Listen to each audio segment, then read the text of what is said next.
সুপ্রিয় ষষ্ঠ শ্রেণীর শিক্ষার্থীবৃন্দ, আশা করি তোমরা ভালো আছো। তোমাদের গণিত বিষয়ের সমাধান নিয়ে আজকে আলোচনা হবে অনুশীলনী 1.2-এর। এর আগে কিন্তু আমরা অনুশীলনী 1.1-এর সম্পূর্ণ আলোচনা করেছি। যদি ওই আগের ভিডিওগুলো তোমরা মিস করে থাকো অথবা কোনো কারণে না দেখে থাকো, এই মুহূর্তে উপর একটা লিঙ্ক আছে, সেখানে ক্লিক করলে যারা ইউটিউব থেকে দেখছো তারা দেখে নিতে পারবা, আর যারা ফেসবুক পেজ থেকে দেখছো তারা ফেসবুক পেজে একটু ভিজিট করে দেখে নিতে হবে। তো এখানে যেটা বলছে সেটা হচ্ছে কি, অনুশীলনী 1.2, সেখানে হচ্ছে 1 নম্বরে আছে 30 ও 70-এর মধ্যকার মৌলিক সংখ্যাগুলো লিখো, আর 2 নম্বরে হচ্ছে সহমৌলিক জোড় নির্ণয় করো। তো আমরা আজকে 1 এবং 2 এই দুইটা প্রশ্নের উত্তর নিয়ে আমরা কথা বলবো। তো এর আগে আমরা যেটা আলোচনা করব সেটা হচ্ছে মৌলিক সংখ্যা কি, সেটা একটা ভিডিওতে আমি বলেছিলাম।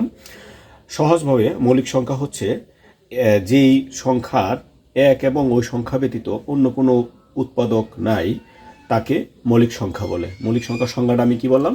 যেই সংখ্যাকে যে সংখ্যার এক এবং ওই সংখ্যা ব্যতীত অন্য কোনো গুণনীয়ক নাই তাকেই মৌলিক সংখ্যা বলে। অথবা অন্যভাবে বললে, যে সংখ্যার শুধুমাত্র দুইটি উৎপাদক আছে তাকে বলা হয় মৌলিক সংখ্যা।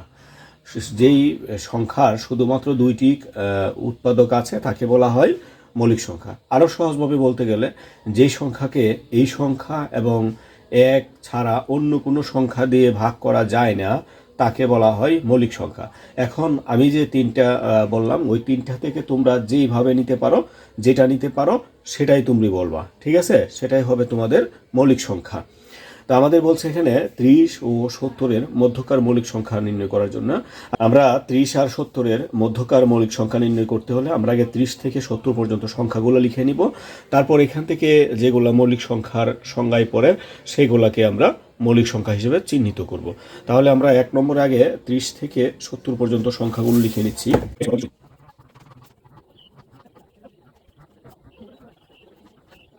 আমি এখানে 30 থেকে 70 পর্যন্ত সংখ্যাগুলো লিখে নিলাম। এখন আমাদের যে আমরা যে সংখ্যাটা বলেছি, যে মৌলিক সংখ্যা কাকে বলে, ওই মৌলিক সংখ্যার সংজ্ঞা অনুযায়ী এখান থেকে আমরা বাছাই করে নেব কোনগুলো মৌলিক সংখ্যা। তো এখানে আমি একটা পদ্ধতিতে করবো। আমরা যেটা পড়েছিলাম, ইরাটোস্থেনিসের যে মৌলিক ছাঁকনি ছিল, ছাঁকনির মাধ্যমে যেভাবে আমরা সংখ্যাটা বের করছিলাম, এখানে আমরা এইভাবে বের করব। যেগুলো যৌগিক সংখ্যা আছে সেগুলো কেটে দেব। তো যৌগিক সংখ্যা আমরা জানি কি, জোড় সংখ্যা সকল যৌগিক সংখ্যা। কারণ হচ্ছে জোড় সংখ্যাকে এই সংখ্যা এবং 1 দিয়ে ছাড়াও 2 দ্বারা বিভাজ্য হবে। তার মানে জোড় যেগুলো আছে সেগুলো হচ্ছে যৌগিক সংখ্যা। তাহলে আমরা জোড়গুলো কেটে নিই।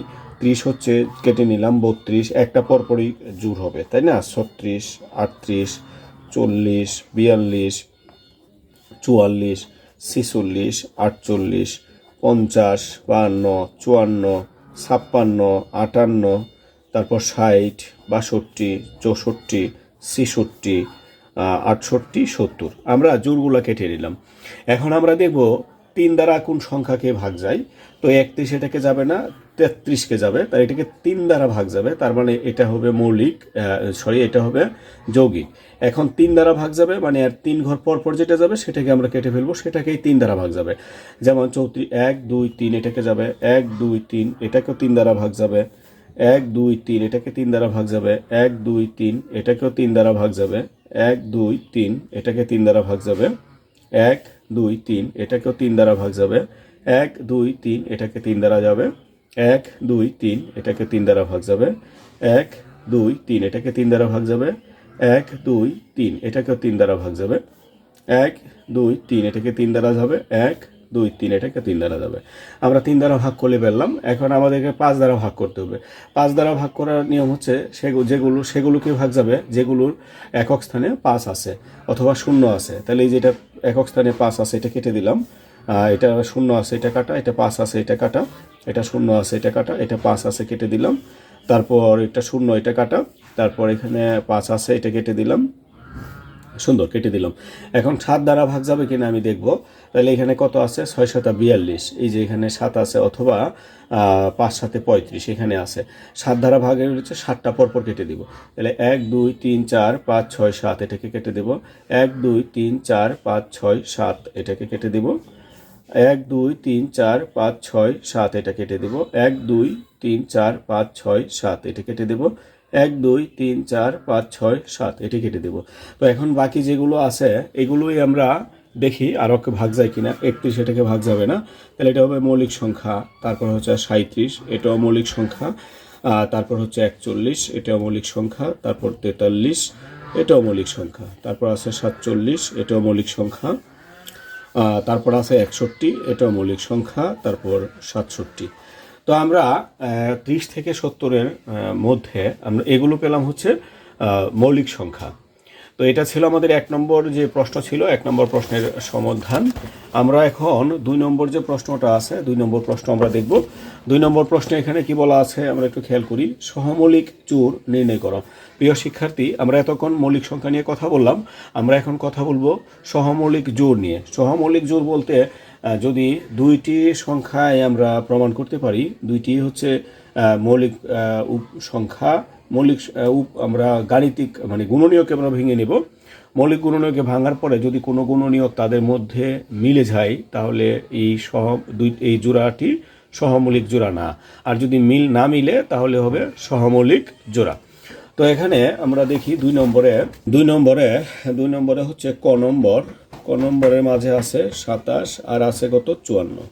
তো আমরা এই 27 এর মৌলিক গুণনীয়ক আমরা লিখবো এখানে 27 এর মৌলিক গুণনীয়ক সমূহ, 27 এর মৌলিক গুণনীয়ক সমূহ।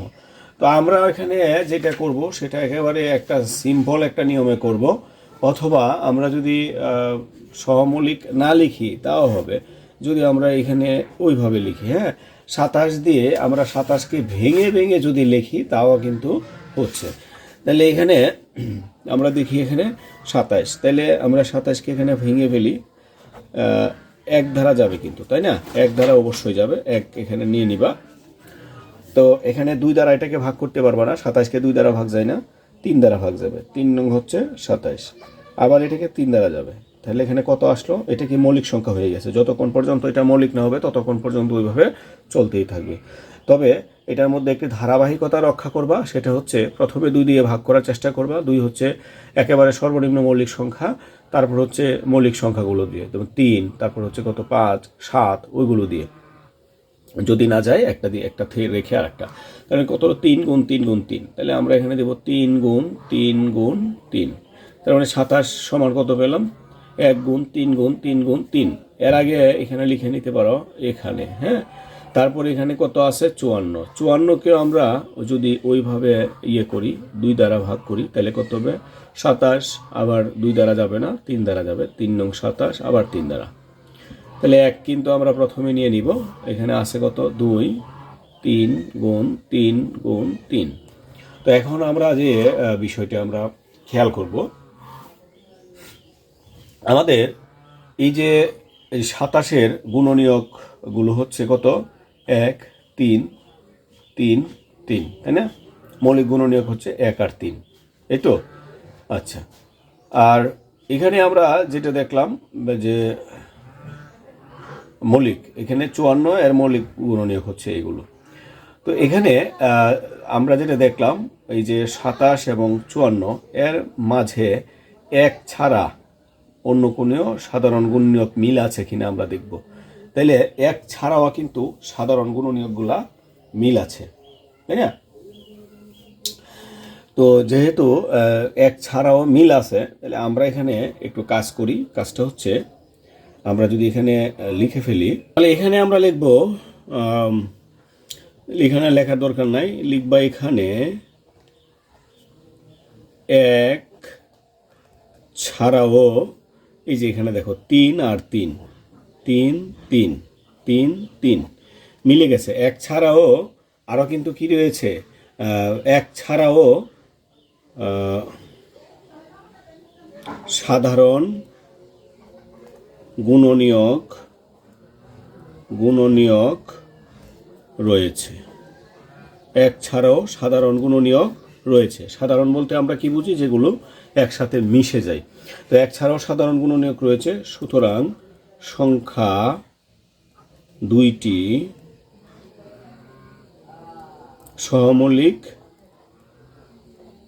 সহমৌলিক জোড়া নয়। কারণ এক ছাড়াও এটার মধ্যে মৌলিক সংখ্যা সহজভাবে মৌলিক সংখ্যাগুলো মিশে গেছে। মৌলিক সংখ্যা যদি মিশে যায় তাহলে এটাকে আমরা সহমৌলিক হিসাবে চিন্তা করতে পারবো না। ঠিক আছে, তাহলে আমরা খ নম্বরটা দেখি। খ এটা হচ্ছে একটা বিজোড় সংখ্যা, তাই এটাকে আমরা 2 দ্বারা ভাগ করতে পারবো না, আমরা 3 দ্বারা ভাগ করতে পারবো। তো আমরা পরবর্তী ইয়েতে যেটা আমাদের এখানে বলা আছে, আমরা পরবর্তীতে দেখবো যে 2 দ্বারা বিভাজ্যতা 3 দ্বারা বিভাজ্যতার নিয়ম। তোমাদের কিন্তু আগের পৃষ্ঠায় 8-9 পৃষ্ঠায় এরকম বিভাজ্যতার নিয়মগুলো লেখা আছে, ওই নিয়মগুলো তোমরা দেখলে ওই বুঝতে পারবা কোনটাকে কোনটা দ্বারা ভাগ যাবে। এটাকে আবার 3 দ্বারা ভাগ করতে পারবো, তাহলে কত হবে 7। 7 একটা মৌলিক সংখ্যা হয়ে গেছে, তার মানে এটা 1 গুণ 3 গুণ 3 গুণ হচ্ছে 7। এটা আমাদের 63-কে আমরা ওইভাবে ভাঙলাম। এখন 91-কে আমরা যদি দেখি, এটাও বিজোড় সংখ্যা, তাহলে 2 দ্বারা তো মানে বিভাজ্যতার কোনো প্রশ্নই ওঠা। 3 দ্বারা বিভাজ্য আমরা দেখি হয় কি না। 3 তেরিকা 9 হবে না, তারপর 4 দ্বারা হবে না, এটাকে 7 দ্বারা হতে পারে। 7 একে 7, এখানে 21 থাকে, 3 7 21, তার মানে 1 গুণ 7 গুণ 13। এবার আমরা দেখি এখানে এক ব্যতীত এই যে 7 আর 7, এটাও কিন্তু কি হচ্ছে, এটাও মিলতেছে, তাই না? এটা যেহেতু মিলে গেছে, তাহলে এখানেও আমরা লিখব, এখানে 1 ছাড়াও সাধারণ গুণনীয়ক, সাধারণ মৌলিক গুণনীয়ক রয়েছে। হ্যাঁ, মৌলিক গুণনীয়ক রয়েছে। তাহলে এটা কি হবে? যদি মৌলিক গুণনীয়ক থাকে তাহলে লিখবো কি, সুতরাং সংখ্যা দুটি সহমৌলিক জোড়া নয়। ক্লিয়ার?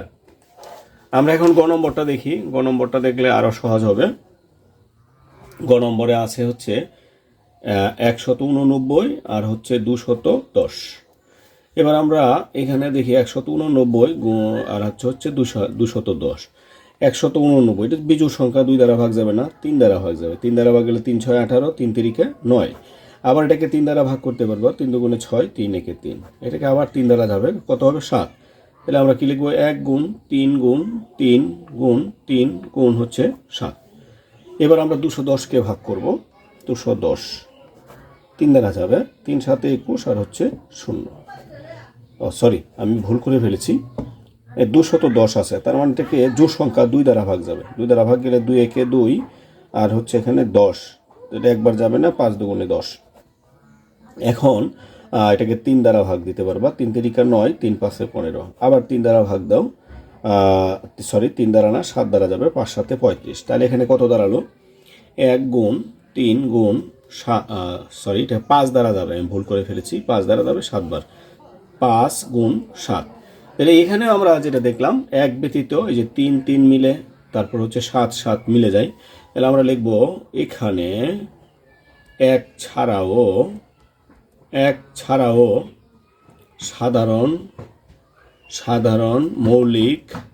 সাধারণ মৌলিক গুণনীয়ক রয়েছে।